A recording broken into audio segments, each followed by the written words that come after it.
कच्ची ढांक नाम तो सुना ही होगा। अक्सर खबरों में इस नाम का जिक्र होता है।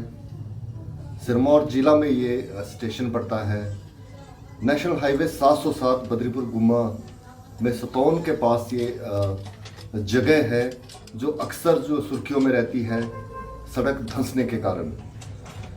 वर्षों से यहाँ सड़क धंस रही है। ये जगह एक नासूर की तरह बन गई है जिसका इलाज ना तो राजनीतिक स्तर पर अभी तक हो पाया है, ना ही विभागीय स्तर पर इसका कोई समाधान हो पाया है। फिर से ये जगह सुर्खियों में है, चर्चा में है, क्योंकि यहाँ पर फिर से दरारें शुरू हो गई है पड़नी।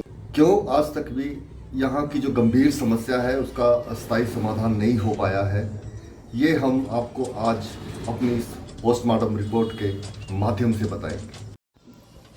आपको वर्ष में कम से कम 2 या 3 बार तो खबरों के माध्यम से सुनने को मिलता ही होगा कि कच्ची ढांग के पास सड़क धंस गई है। कुछ दिन शोर मचता है, थोड़ा ऊपर की तरफ खुदाई कर सड़क को वाहन चलाने लायक बनाया जाता है, फिर लिपापोती की जाती है, लेकिन परमानेंट सॉल्यूशन की तरफ कदम नहीं बढ़ाए जा रहे हैं। नतीजा शिलाई क्षेत्र ही नहीं बल्कि शिमला जिले की भी हजारों की आबादी यातायात बंद होने से प्रभावित होती रहती है। दरअसल इस कच्ची ढांग की ओर जहां विभाग का रवैया नकारात्मक रहा है, वहीं यहाँ की कच्ची मिट्टी और दलदल पर राजनीति भी खूब हुई है। शिलाई क्षेत्र की जनता 17 दिन तक यातायात बंद होने के चलते दिक्कतें झेलती रही है, लेकिन नेताओं ने सिर्फ बयानबाजी ही की है। ये हम नहीं बल्कि तथ्य और आंकड़े बोलते हैं। वैसे तो कच्ची ढांग की समस्या वर्षों पुरानी है, लेकिन यदि पिछले 2 वर्ष के आंकड़ों पर नजर डालेंगे तो आपको पता चल जाएगा कि किस राजनीतिक दल ने कितनी कोशिश की है, कितना जो है इस समस्या के समाधान के प्रयास किए हैं। 31 जुलाई 2022 को कच्ची ढांग में दरारें पड़ी और यातायात कुछ घंटों के लिए बंद रहा। उसके बाद 25 सितंबर 2022 की रात को सड़क पूरी तरह बैठ गई। सड़क का एक हिस्सा लगभग 50 मीटर नीचे धंस गया। करीब एक सप्ताह के बाद यातायात बहाल हुआ। उसके बाद पिछली बरसात तो जैसे यहाँ पर कहर बनकर टूटी।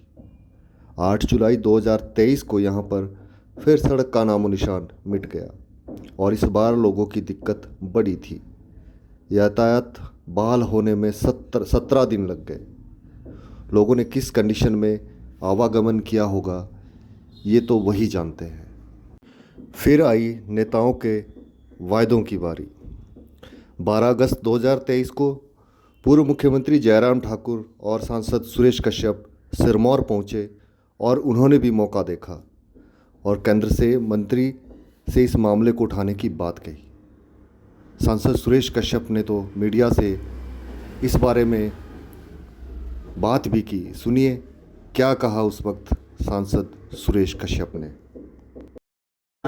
ये बहुत बड़ी दिक्कत है क्योंकि यहाँ बार बार ज़मीन धंस रही है और कोई वैकल्पिक व्यवस्था हो, उसके लिए मैं केंद्र में भी बात करूँगा। मंत्री हमारे नितिन गडकरी जी हैं, उनके ध्यान में भी इस विषय को लाऊंगा, क्योंकि एक बहुत बड़ा एरिया और बहुत 1426 करोड़ रुपया इस सड़क के ऊपर हम खर्च कर रहे हैं। लेकिन यहाँ ये जो पिछले 6 सालों से हम देख रहे हैं 2017 के बाद कंटिन्यूसली सड़क का 3rd लेयर हम देख रहे हैं जो रोड से नीचे चली गई और करीब 50 से 60 फुट नीचे चली गई। तो फिर कोई सोल्यूशन नहीं लग रहा, कोई वैकल्पिक व्यवस्था उसकी।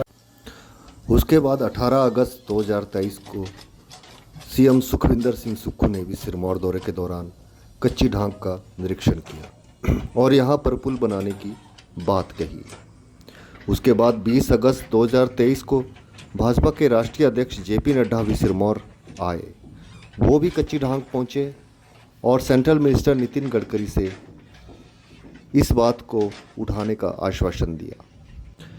1 वर्ष बीत गया है और कच्ची ढांग में फिर दरारें आनी शुरू हो गई है, लेकिन लगता है कि नेताओं के आश्वासन और वायदे कच्ची ढांग की तरह कच्चे ही निकलने वाले हैं। रिपोर्ट पर आपकी क्या प्रतिक्रिया है, हमें कमेंट करके ज़रूर बताएं।